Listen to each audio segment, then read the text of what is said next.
परिचय। बच्चों, आज हम प्राणियों में संरचनात्मक संगठन का अध्ययन करेंगे। सर, प्राणियों में किस प्रकार की संरचना पाई जाती है? सभी प्राणी ऊतकों से मिलकर बने होते हैं। सर, प्राणियों में कितने प्रकार के ऊतक पाए जाते हैं? प्राणियों में 4 प्रकार के ऊतक पाए जाते हैं। सर, क्या मानव के अंग भी ऊतकों से मिलकर बने होते हैं?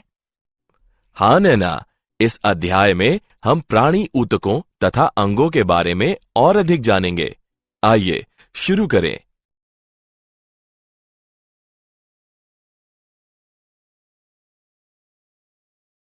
उद्देश्य।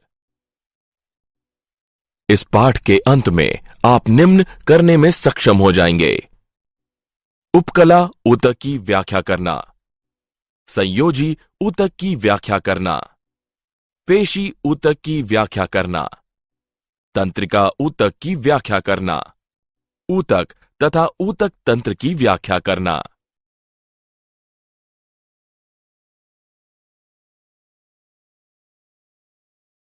प्राणी ऊतक। प्राणियों में अंग 4 मुख्य ऊतक प्रकारों के विभिन्न संयोजनों से मिलकर बने होते हैं।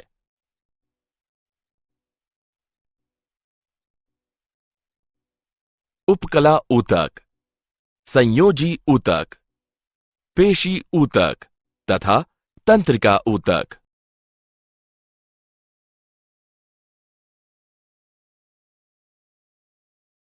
उपकला ऊतक।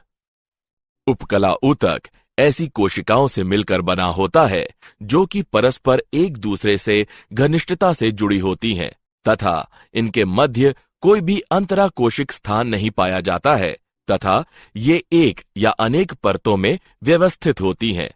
यह ऊतक सभी आंतरिक तथा बाह्य शारीरिक सतहों को ढकने के लिए एक विशेष रूप है।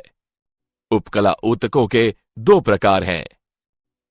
सरल उपकला, संयुक्त उपकला।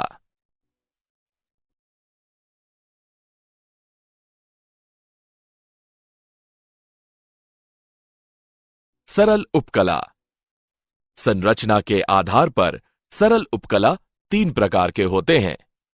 शल्की उपकला, घनाकार उपकला तथा स्तंभाकार उपकला। शल्की उपकला। शल्की उपकला चपटी, अनियमित आकृति वाली कोशिकाओं से मिलकर बने होते हैं जो कि एक सतत सतह का निर्माण करती है। ये गुहाओं जैसे मुख, रुधिर, वाहिकाओं, हृदय तथा फेफड़ों के अस्तरों का निर्माण करते हैं तथा त्वचा की बाह्य परत का निर्माण करते हैं। वृक्कों में शल्की उपकला कोशिकाएं छोटी संरचनाओं, जिन्हें कोशिका गुच्छ, ग्लोमेरुलस कहते हैं, को आस्तरित करती हैं। ये रक्त के निस्पंदन के लिए उत्तरदायी होते हैं।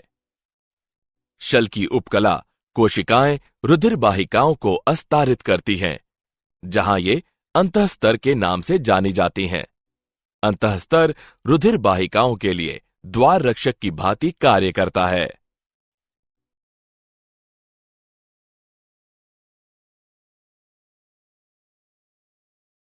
घनाकार उपकला। घनाकार कोशिकाएं वर्ग या घन की आकृति की होती हैं। प्रत्येक कोशिका के मध्य में एक गोल केंद्रक पाया जाता है। घनाकार उपकला ग्रंथियों तथा वृक्क नलिकाओं के अस्तरों के साथ साथ ग्रंथियों की गुहाओं में भी जाए जाते हैं। यह जनन उपकला का निर्माण करते हैं, जो कि मादा अंडाशय में अंड कोशिकाओं तथा नर वृषणों में शुक्र कोशिकाओं का निर्माण करता है।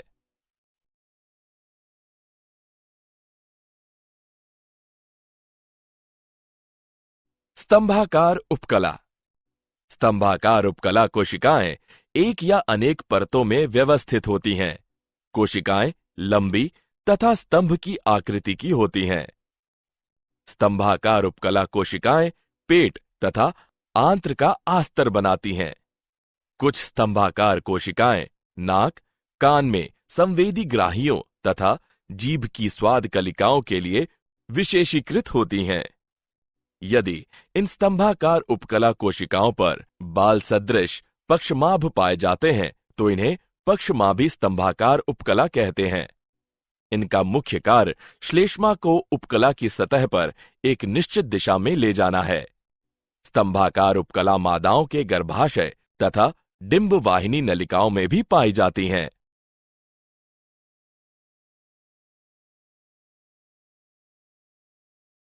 ग्रांथिल उपकला। कलश कोशिका युक्त स्तंभाकार उपकला को ग्रांथिल उपकला कहते हैं। ग्रांथिल उपकला दो प्रकार के होते हैं। एक कोशिक जो एकल पृथक ग्रांथिल कोशिकाओं का बना होता है, जैसे आहार नाल की कलश कोशिका। बहुकोशिक जो कोशिकाओं के पुंज का बना होता है, जैसे लार ग्रंथियां।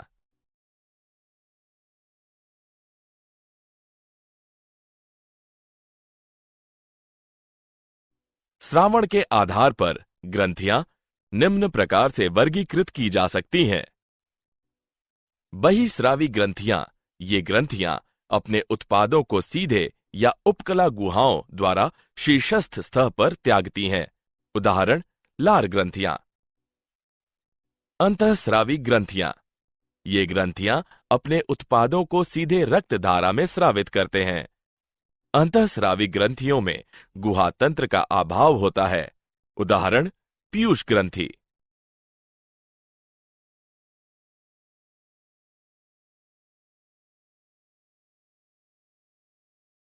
संयुक्त उपकला। संयुक्त उपकला कोशिकाओं की एक या अनेक परतों से मिलकर बना होता है। बहुआस्तरीय होने के कारण संयुक्त उपकला श्रावण तथा अवशोषण में बहुत कम योगदान देते हैं, किंतु ये आंतरिक ऊतकों को यांत्रिक, रासायनिक, ऊष्मीय तथा परासरणी प्रतिबलों से सुरक्षा प्रदान करते हैं। उपकला ऊतकों में 3 प्रकार की संधियां पाई जाती हैं।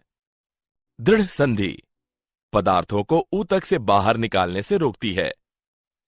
आंसजी संधि पड़ोसी कोशिकाओं के कोशिका द्रव्य को एक दूसरे से जोड़ने का काम करती है। अंतराली संधि आयनों तथा छोटे अणुओं एवं कभी कभी बड़े अणुओं को तुरंत स्थानांतरित करने में सहायता करती है।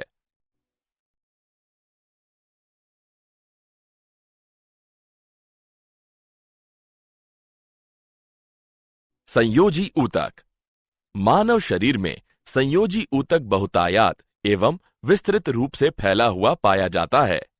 इसका मुख्य कार्य शरीर को सहारा प्रदान करना तथा सभी प्रकार के ऊतकों को परस्पर संयोजित करना अथवा बांधना है। यह यांत्रिक शक्ति भी प्रदान करता है, जो कि गमन यानी चलने फिरने में सहायक है। संयोजी ऊतकों की कोशिकाएं एक दूसरे से व्यापक रूप से पृथक होती हैं। ये जीवित कोशिकाएं अधिक मात्रा में एक अंतराकोशिक भूतल पदार्थ जैसे आधात्री यानी मैट्रिक्स कहते हैं का स्रावण करती हैं। आधात्री एक अजीवित पदार्थ है जो कि तरल जैसे कि रक्त, अर्धठोस जैसे संयोजी ऊतक अथवा ठोस जैसे अस्थि हो सकता है।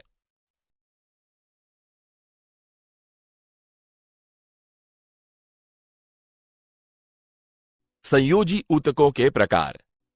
संयोजी ऊतक 3 प्रकार के होते हैं। लचीले संयोजी ऊतक, सघन संयोजी ऊतक तथा विशिष्टकृत संयोजी ऊतक।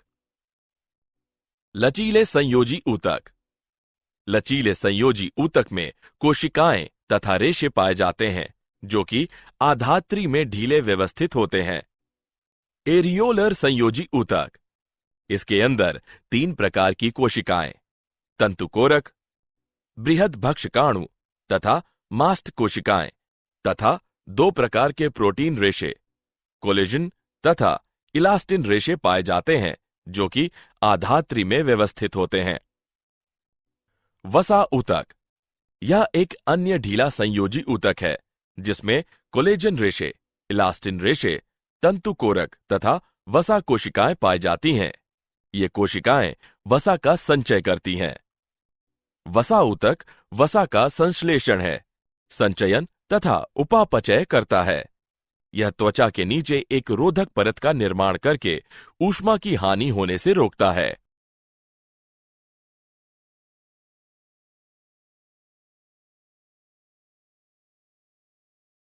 सघन संयोजी ऊतक।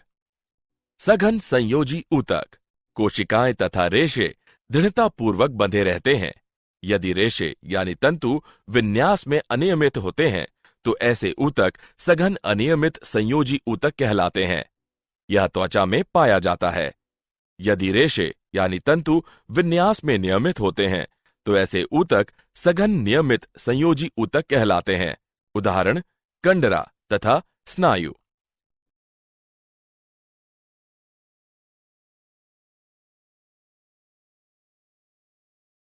विशिष्टकृत संयोजी ऊतक। विशिष्टकृत संयोजी ऊतक, इसके अंतर्गत उपास्थि, अस्थि तथा रक्त सम्मिलित है। उपास्थि यह उभार युक्त तथा लचीला संयोजी ऊतक है। आधात्री ठोस, लचीला तथा संपीड़न दबाव मुक्त होता है।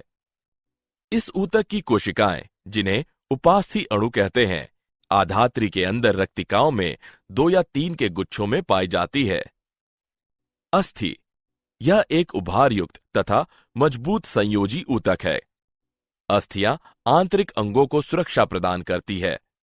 अस्थियां पेशियों के संयोजन के लिए स्थान प्रदान करती है तथा गति एवं गमन में सहायता करती है।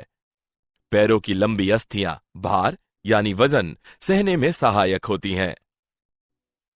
रक्त यह एक संयोजी ऊतक है जिसमें आरबीसी यानी लाल रक्त कणिकाएं, डब्ल्यूबीसी यानी श्वेत रक्त कणिकाएं, पट्टिकाणु तथा जीव द्रव्य उपस्थित होते हैं। रक्त का मुख्य कार्य गैसों तथा पोषक तत्वों का एक स्थान से दूसरे स्थान तक परिवहन करना है।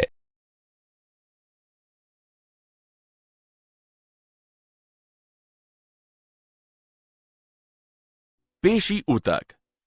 पेशी ऊतक संकुचन तथा शिथिलन की क्षमता रखते हैं तथा शरीर के विभिन्न भागों में गति तथा यांत्रिक कार्य को कर सकते हैं।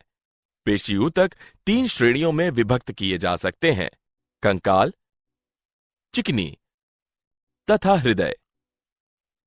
कंकाल पेशी ये जटिल संरचनाओं वाली होती है तथा अस्थियों के ऊपर परतों में व्यवस्थित होती है। सभी पेशियों का मुख्य कार्य संकुचन है।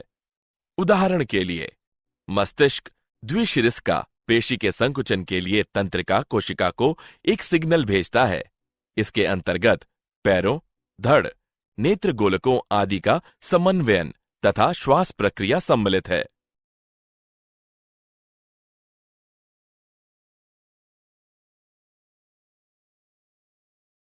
चिकनी पेशी। चिकनी पेशी चिकनी पेशी ऊतक पतली, लंबी पेशी कोशिकाओं तथा तंतुओं से बने होते हैं। ये तंतु सिरों पर नुकीले होते हैं तथा प्रत्येक रेशा यानी तंतु पर एक एकल बड़ा अंडाकार केंद्रक पाया जाता है। चिकनी पेशी धीमी, अनैच्छिक गतियों जैसे अमाशय तथा आंत्रों की भित्तियों में उपस्थित चिकनी पेशी ऊतक के संकुचन को नियंत्रित करती है। धमनियों की पेशियां रक्तचाप तथा रक्त बहाव को नियंत्रित करने के लिए संकुचित तथा शिथिलित होती हैं।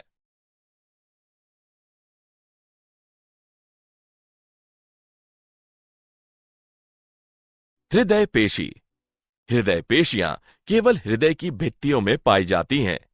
हृदय पेशी ऊतक हृदय के अलिंद तथा निलय के संकुचन में एक महत्वपूर्ण योगदान निभाता है। यह हृदय स्पंदन तथा पूरे शरीर में रक्त तथा इसके अवयवों के बहाव में भी सहायक है।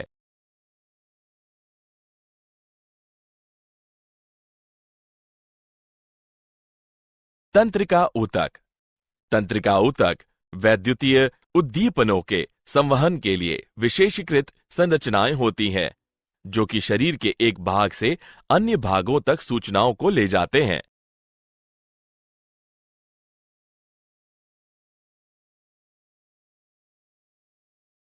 अंग तथा अंग तंत्र। शरीर में अंग अगले स्तर के संगठन पर होते हैं। अंग एक ऐसी संरचना है जिसमें कम से कम 2 विभिन्न प्रकार के ऊतक परस्पर मिलकर एक इकाई की भांति कार्य करते हैं। मानव शरीर में विभिन्न अंग पाए जाते हैं। उदाहरण के लिए यकृत, वृक्क, त्वचा आदि। अंगतंत्र एक या अधिक अलग अलग अंगों के संयोजन से मिलकर बना होता है, जो कि एक साधारण कार्य को करने के लिए साथ साथ काम करते हैं। कुछ अंगतंत्र इस प्रकार हैं: कंकाल तंत्र, पेशीय तंत्र, परिसंचरण तंत्र, तंत्रिका तंत्र आदि।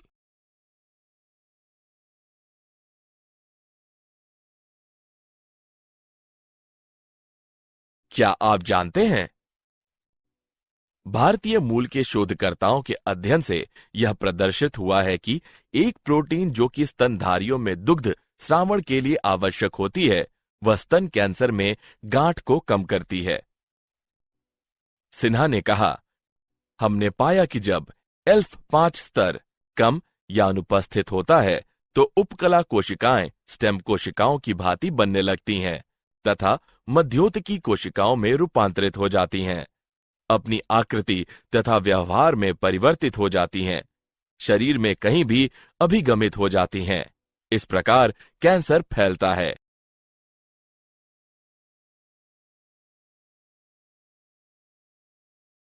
सारांश। आइए हमने जो कुछ सीखा है उसे संक्षेप में दोहराएं। उपकला ऊतक, संयोजी ऊतक, पेशी ऊतक तथा तंत्रिका ऊतक ऊतकों के 4 मूलभूत प्रकार हैं। उपकला ऊतक सभी आंतरिक तथा बाह्य शारीरिक सतहों को ढकने के लिए एक विशेष रूप है।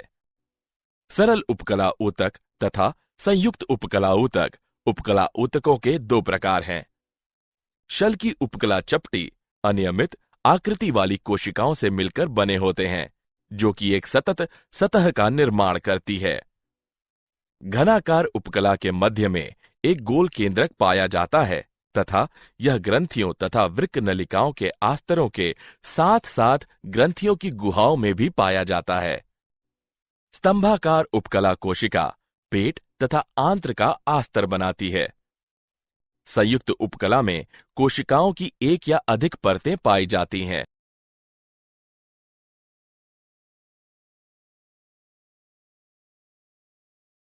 संयोजी ऊतक का मुख्य कार्य शरीर को सहारा प्रदान करना तथा सभी प्रकार के ऊतकों को परस्पर संयोजित करना अथवा बांधना है। संयोजी ऊतक के 3 प्रकार हैं: लचीले संयोजी ऊतक, सघन संयोजी ऊतक तथा विशिष्टकृत संयोजी ऊतक।